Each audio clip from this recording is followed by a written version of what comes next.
but we welcome you to this briefing. We'll give you the floor for a few minutes, and then I know you'll be excited to answer the questions. Thank you very much, Steph, and good evening, everyone from Kabul. My name's actually Susan Ferguson. My bad.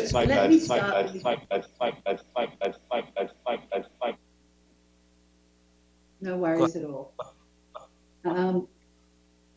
So let me start with UN Women's strong commitment to stand with every woman and girl whose life has been affected by violence in Sudan, in Ukraine, in Palestine, in Israel, and in women's homes all around the world, and of course in Afghanistan. It's now 4 years since the Taliban takeover in Afghanistan. In the years since, dozens of decrees have continued to severely limit Afghan women and girls' rights, freedoms, and their dignity. These restrictions are not temporary, not one has been reversed. It is the most severe women's rights crisis in the world, and it's being normalised. Our latest data from our regular door-to-door surveys shows that despite systemic and continuous limitations on their lives, 40% of Afghan women actually still imagine a future where change and equality are possible. This hope is a lifeline and it's a political strategy. This is a personal act of resilience and resistance, even as 75% of more than 2,000 women we interviewed described their mental health as poor or very poor. As Afghan women hold fiercely to this hope, the introduction last year of the so-called morality law was a defining turning point in Afghanistan, crystallising the systematic erasure of women from public life. It codified long-held social norms existing for generations in some parts of the country into a rigid system of control, and it's already reshaping daily life. Our analysis shows family and community members and even some businesses are now policing women's behaviour themselves, driven by social pressure and fear of Taliban reprisals. This is how normalisation works. It's woven into the fabric of everyday life. Although Afghanistan's security incidents have remained low, the tragedy is that women's security has not. Women continue to feel and often are unsafe in public places and in their families and are unable to reap the benefits of an increase in the overall security situation since the takeover. When it comes to education and employment, women and girls are still barred from high schools, universities, and most jobs, devastating a generation of young Afghan women. Earlier this year, UN Women found that nearly 80% of young Afghan women are not in education, employment, or training, compared to 20% of men. Exclusion harms women, and it also harms their families, communities, and the country as a whole. Women continue to be systematically excluded from political and public life. The continued social and economic exclusion of women is projected to cost Afghanistan an estimated $920 million between 2024 and 26. 4 years into the takeover, the de facto cabinet remains entirely composed of men, a pattern that is mirrored at the subnational level.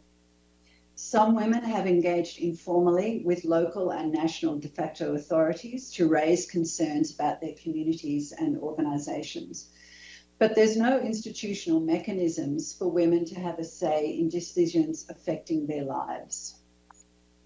In 2021, the Taliban introduced a decree enshrining women's rights to inheritance and banning forced marriages.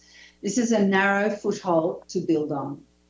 However, sadly, many women and men we consulted were unaware of the decree, and most felt the decree had not changed society's long-held practices. The return of Afghan women and girls from Iran and Pakistan is further deepening the women's rights crisis in Afghanistan. Already this year, more than 1.7 million Afghans have returned, many forcibly. Women and girls represent 1/3 of returnees from Iran so far, and half from Pakistan. Many return to no home, no income, and no access to education or healthcare, arriving in communities already stretched to breaking point by the economic crisis and climate shocks, and where their choices and freedoms are restricted. They urgently need both humanitarian assistance and long-term support to rebuild their lives. And they can only access this support through women humanitarians, as this is a context where they cannot interact with men aid workers. Since 2021, women-led organisations have been on the front lines in Afghanistan, delivering services such as healthcare, psychosocial support and protection from violence, and they continue to do so.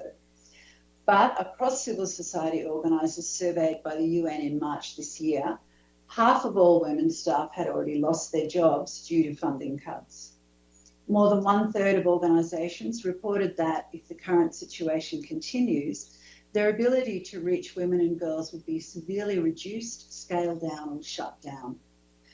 No doubt Afghan women and girls are bearing the brunt of global aid cuts in the country. Despite this very difficult picture, Afghan women are still resisting. Afghan women continue to find ways to operate in this environment, negotiating carefully within the margins to be able to run their businesses, find ways to educate themselves, help others access support, and raise their voices in important international meetings. Many are able to do this because of donor funds to support them, funds which are reducing. But many still imagine a different future.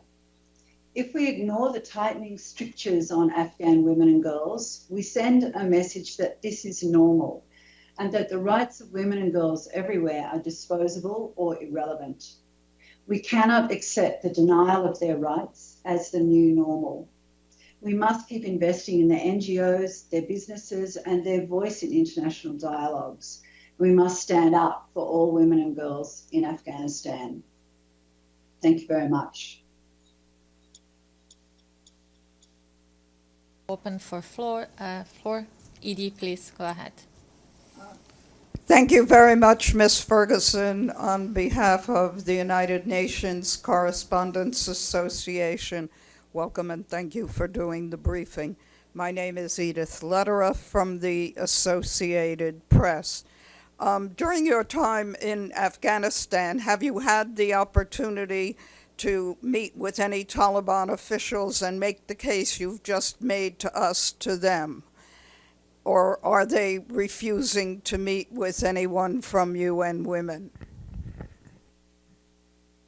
I have met with a Taliban official actually just yesterday, and we continue to meet with Taliban officials both at national and subnational level. We have to meet with Taliban officials because we need to discuss some of the barriers that may be put up that impact our work. And we really need to engage with them to change some of these barriers.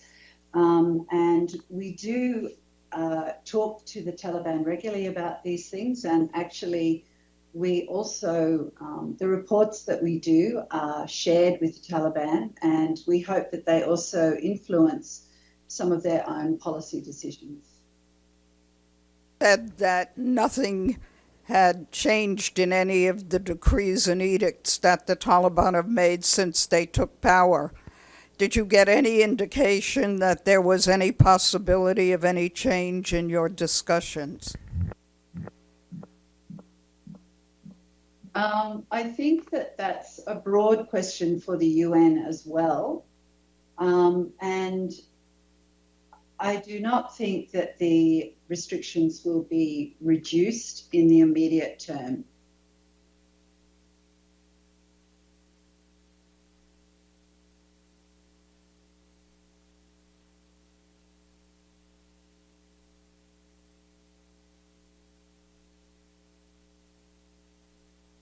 I can't hear you.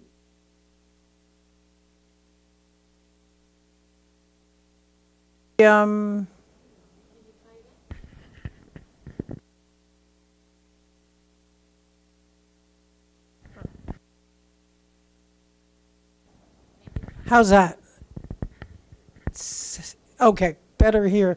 It's Pamela Falk. Thank you, Ms. Ferguson. It's Pamela Falk, U.S. News and World Report. A follow-up on Edie's question. There was a planned protest around the world by Afghan women, but also in Kabul. How did that go, and are there repercussions on women who protest? And then, just as a bit of a follow-up, how does the Taliban deal with UN agencies? Obviously, you're speaking with them.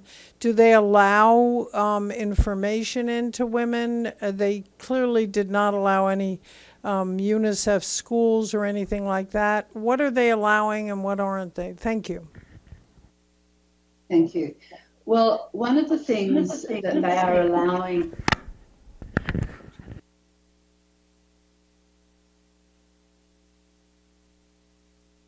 Afghan women, there is a recognition that returnees who are women and girls need women to be there to meet them and to help them access services. So this is one area that is an opening for women and girls in the country, and for us to continue to support the really important work that women humanitarians are doing, especially at this moment where there is an increase in returnees. So there are other opportunities also where, including, we work a lot with women-owned businesses, small businesses often, and some larger ones, to support women to gain access to finance and markets and that sort of thing. So there are still opportunities to provide support to women, and also women-led organisations. Please.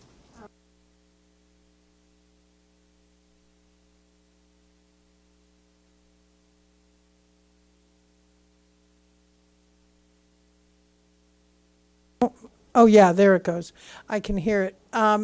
Any repercussions on Afghan women who protest that you know about? I'm not sure of the answer to that question. So I will find out and get back to you.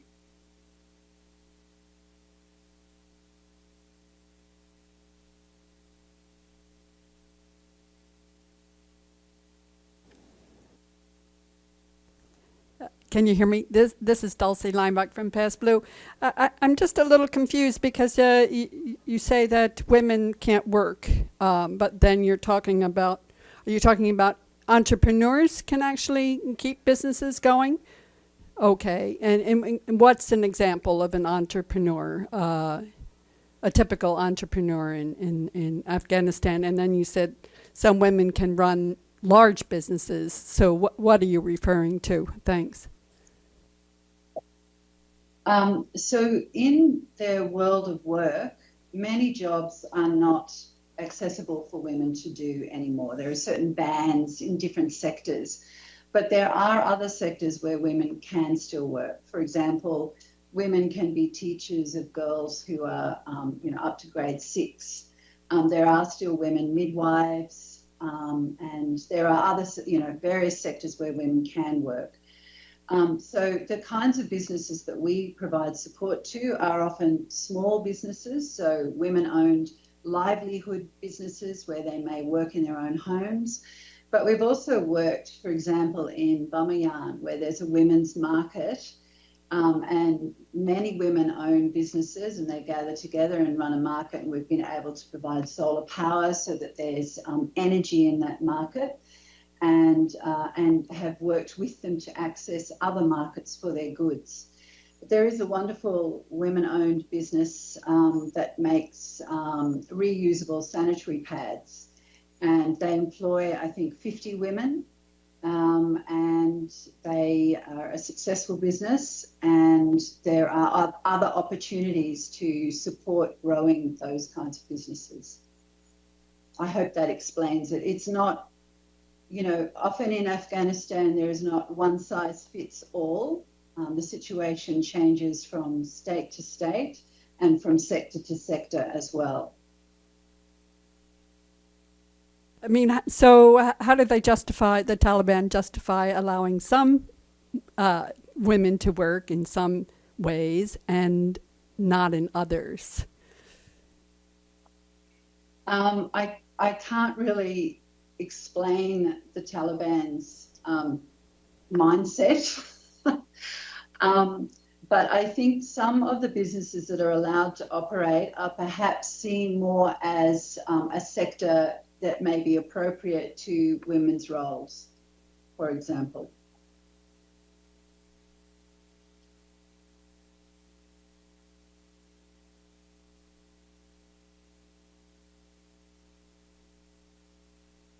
Please, Iftikhar, you can go ahead.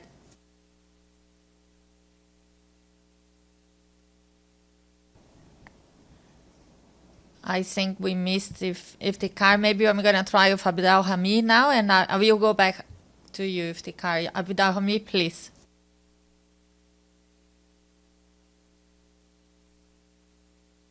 Can you please explain to me how do you communicate with Afghani women? Do you visit them? Do they come to you? How you collect your information about Afghan women?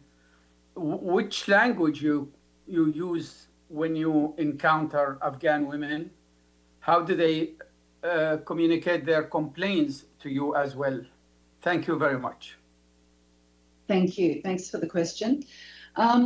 So we have a large staff cohort of women Afghans, and of course they have language skills, and we also have men Afghans, and they also obviously have language skills. So there are, that's one really important way, and that's in Afghanistan. We really rely on our Afghan colleagues to be able to be a bridge language-wise. But there are also a number of Afghan women who speak English, which is my language, and I am able to speak to a number of Afghan women myself. But certainly our Afghan staff are exceptionally important. And the surveys that we do across the country, we have a range of enumerators who speak all the different languages in Afghanistan and are trained to collect the information and communicate.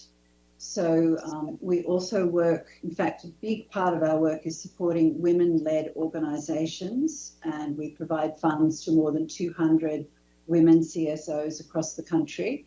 And they also, work in their own communities, in their own languages and their own culture, navigating the different ways to provide services and talk to other women.